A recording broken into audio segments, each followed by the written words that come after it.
Welcome to our guide on withdrawing money from Bet365. Today, we'll take you through the easy steps to get your funds safely.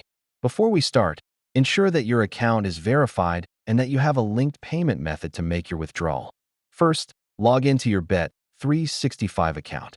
Enter your credentials to access your account dashboard. Next, select a withdrawal method that suits you best, such as a bank transfer or an e-wallet. Now, enter the amount you wish to withdraw and hit confirm.